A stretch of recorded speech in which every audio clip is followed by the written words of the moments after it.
Around 6 months ago now, I made a decision to change my camera gear over to OM system. And gradually over that period, I've been building up my collection of gear, all the kit that I will need. And I've just bought a new camera. This is the OM-5 Mark II. In this video, it's going to be the first time I've used it. I'm hoping it will help me create some nice photographs. And I'm going to talk about why I've bought another camera and also specifically why I've went for this particular model. My name is Robertson and I'm a landscape and wildlife photographer based in Scotland.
So this incredibly slender tree here has probably given way to the weight of all the snow that's been on it for probably over the last week. For the last week and a half, it's been incredibly cold, huge amounts of snowfall, and there's been lots of weather warnings and police warnings not to travel. So I've really stuck to those. I don't think it was, worth risking anyone's lives for photography. Today it is okay to be out. The roads are a bit better. You still need to be really careful, but it is still incredibly cold. It's -6 today, feels like -8 with the wind chill factor. So the only thing I'm sure about today is that it's going to be cold. Now, as for my OM-5 Mark II, why did I buy another camera? We'll get on to the specifics of why I picked that camera body later in the video, but the main overarching reason for me buying a second camera is to have two camera bodies. You could say to have a backup body, another body ready if one body fails. This is something I've done for so many years now. Photography is a massive part of my life. I do it every week. And there's times that if I was without a camera for 3 days or so, it may be okay, but if it happens at the wrong time, it could be quite disastrous for me. Other reasons, if I go away on a photography trip for a few days and a camera body fails, all that money and time that's been spent is completely wasted. I can't take any photographs. So for me, I really feel it's essential to have two camera bodies. Now, with other photographers, their opinions may vary. My thoughts on this is that for me, I know I don't need two identical bodies. It's fine to have a body that's different from the other one. The main thing that's important to me is that I can share the lenses, and the menu system, the OM system, menu system is the same in both camera bodies. That's the key thing for me. So that's the main reason why I've got two bodies, but one body doesn't just sit waiting to be called upon if the other fails. This camera is going to get used probably every time I'm out, if not 99% of the time that I'm out. It's got many benefits to me as a photographer having two camera bodies, and I'll talk about that as the video goes on.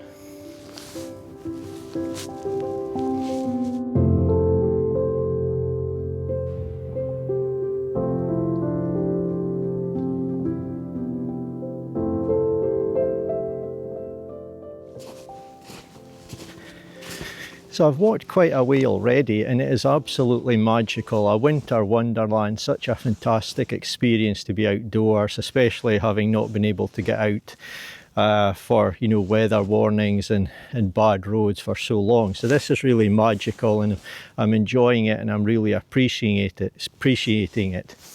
I've not taken a single photograph yet, and that's something I'd like to briefly touch on. By all means, do as you wish. Take some memories. I'm definitely going to take some memories today, but when it comes to taking good photographs, just because everywhere is beautiful to the eye, it doesn't mean it's going to result in a good photograph. So I've even spent a few minutes looking at a scene a few hundred yards back. I really thought had potential, but ultimately I thought, no, it's not good enough. I'm going to be able to do better. So I just didn't even get the camera out and I just kept walking, and it saves time and it lets you really concentrate on, you know, the better opportunities which hopefully lie ahead. Now, getting back to why I've bought a second camera body, other than having a backup if one needs to get sent in for repair, it offers me a number of benefits. And one of the main benefits is I can go out with two camera bodies and a lens on each body. So for example, if I'm doing, you know, landscape photography, I could have my 12-40 on one and then my 40-150 on another. And it's just been snowing, so at times like this or in rain or when speed is really important, I don't need to change lenses. So that's something that's really important to me. You may know, if you've watched some of my other videos, that I love doing wildlife photography. So I could go out with my OM-1 Mark II with my wildlife lens. And when I'm doing wildlife, I often see shots that would work as great landscape shots. And even if I've got a lens with me, I know from experience it can be a lot of hassle changing lenses. Sometimes you miss a wildlife shot and you maybe spend a little bit of time contemplating will you change lenses, and then the moment the rainbow, the great light, whatever it is for the landscape shot has passed. So if I go out with my OM-1 Mark II and it's being used for wildlife, on the OM-5 Mark II I could have, say, my 12-40, and it lets me grab some landscape shots as well. So that's one of the benefits, not having to change lenses and just giving me more opportunities when I'm outdoors. So I'm going to keep going. This really is fantastic. So with a bit of exploring, I think I've finally found a scene that I want to photograph. And I've got two fantastic trees here just in front of me. I've got quite a precarious position that I'm in, so I really need to watch where I'm putting my feet. I also don't want to knock over my tripod. I've got the OM-5 Mark II on the tripod here, primarily just to give me time to frame up the shot, really get it perfected, nail focus. And I'm also going to test out the tripod based high res mode. I think this is quite a difficult composition just to get everything right. There's so many branches, there's snow in the branches. I want to get everything just how it looks right to my eye, and then give myself time to nail focus manually, and that's why it's on the tripod. It's also quite dark here, so I'm going to keep myself at the base ISO of 200, and the shutter speed is irrelevant. I'll be able to take it handheld. There's fantastic stabilization on the OM system cameras, but it's such a intricate composition. I think the tripod's the right choice here. I've got this fantastic tree over to my right, and then hopefully you can see behind me here there's another tree just curving its way through the air, through the snow behind it. And yeah, there's lots of snow just lingering around in all the branches, so I think it's really nice. What I like about the scene, obviously, other than the snow and the wintry conditions, is just the flow. I think woodland photography is quite subjective, as is probably all photography, to be honest, but I think there's something about this scene, the way I've got it framed up, that I think it's just got a fantastic flow. So I do hope that comes across in the image. So I've got the shot framed up here, and I'm shooting this one wide open on the lens, so I'm at 12mm, and I'm focusing on some of the nearest branches here because it's really important to get that part of the image sharp, and then I will have sufficient depth of field to get what I'm interested in behind that sharp as well. So I've got it on the 2-second timer. Grab the shot, we'll let that one process, and I'll show you the result.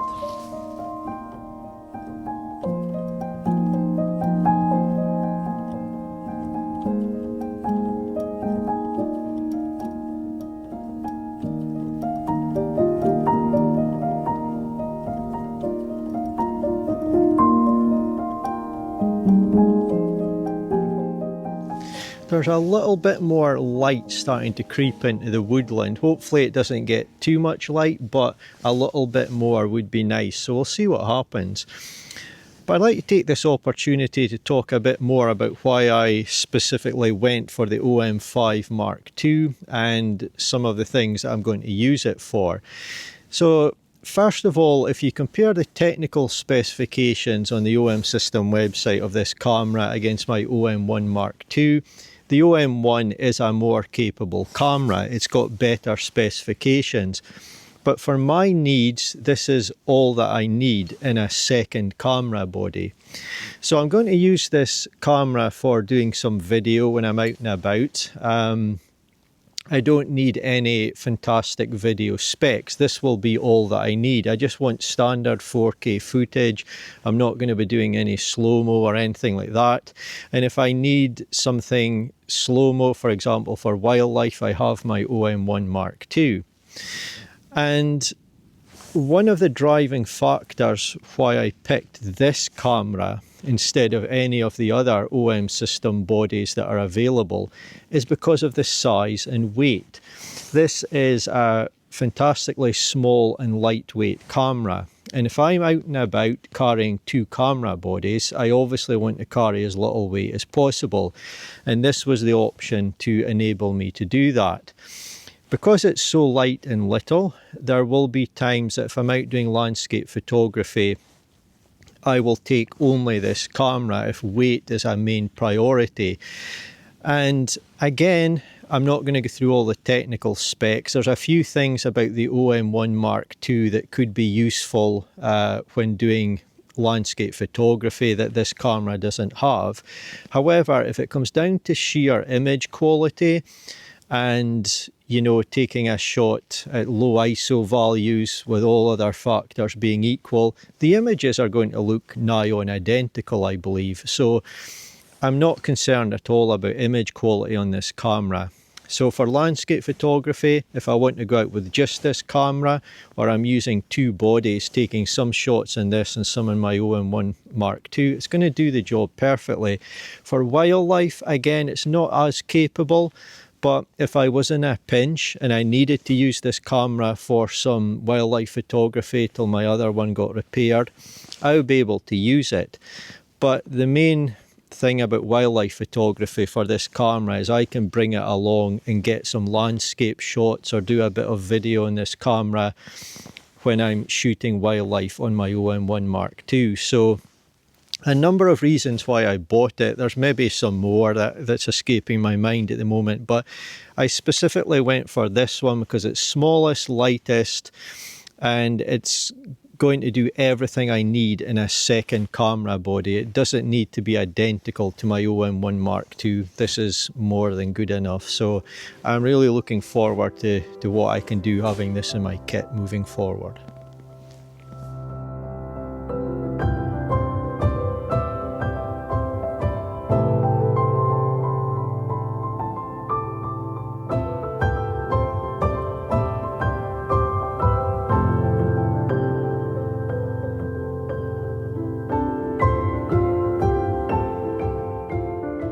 It's quite a while since I took my last photograph. I've walked a long way and I just feel very fortunate to be out. It's magical. There's not a soul here.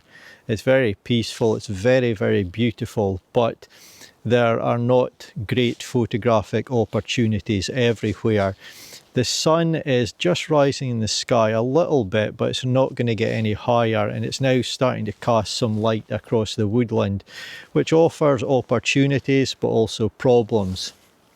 So I've seen something behind me here that I'm really keen on taking a shot of. I can't leave this scene without taking a photograph, but I'm not 100% sure about it at this moment.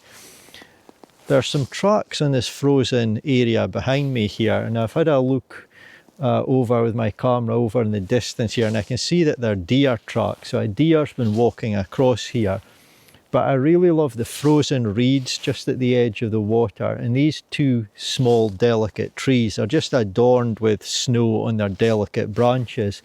A little bit of wind, and if it wasn't quite so cold and the snow was frozen, it would just all blow off. Now, it's a very challenging scene to frame up. I feel I've really done the best that I can, and I think there's potential here for a fantastic image. The only thing that I'm not sure about is that just behind these two small trees, I love the dark pine tree behind it, and I love some of the snow on it, but unfortunately there's some white snow behind the two small trees that are the main subject of my photograph. Fortunately, the snow behind these two trees is slightly darker in tone, so that helps a little bit. I'm also wondering if the sun is going to cast a little bit of a glow on this tree. That remains to be seen. But I'm certainly not one to mess with nature, and I think it would be quite treacherous moving over there to try and take the snow off the tree. That's really not my style of photography, to do anything like that. I just want to leave nature as it is, including the deer tracks in this frozen section of water here. So we'll see what happens. I'll show you my best effort here, but yeah, it's certainly beautiful, and I'm hoping the photograph turns out quite nice.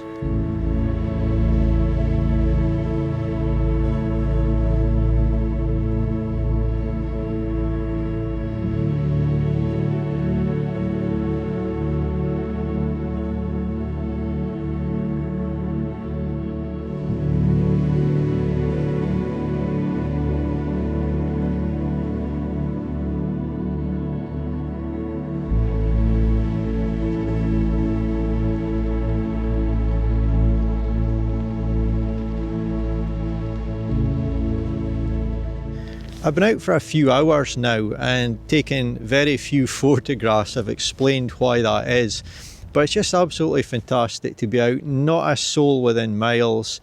Very cold, very bitter. I feel that -8 temperature that I talked about earlier in my fingertips. But I'm very glad this camera, the OM-5 Mark II, is weather sealed. It's worked flawlessly today.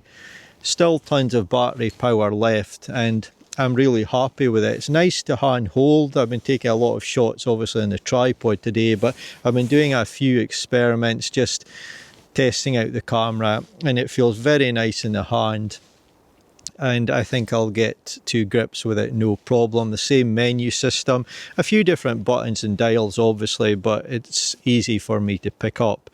Image quality, I'm sure I'm going to be absolutely delighted with that. And I feel like I've made a good choice. I've went for a small lightweight option rather than buying another OM-1 Mark II or even the OM-3, which I did consider. I think this is going to meet my needs perfectly. I'll be carrying it a lot when I'm out. It's going to see a lot of use.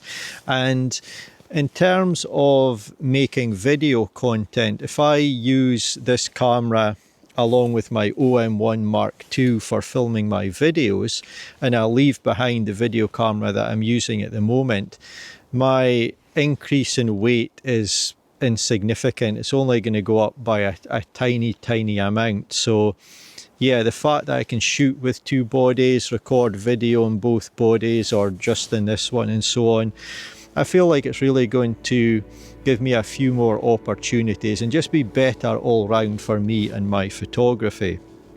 So I hope you've enjoyed watching and found it interesting, enjoyed seeing the images that I've captured. I'm going to head for some warmth now and I hope you will join me in my next video.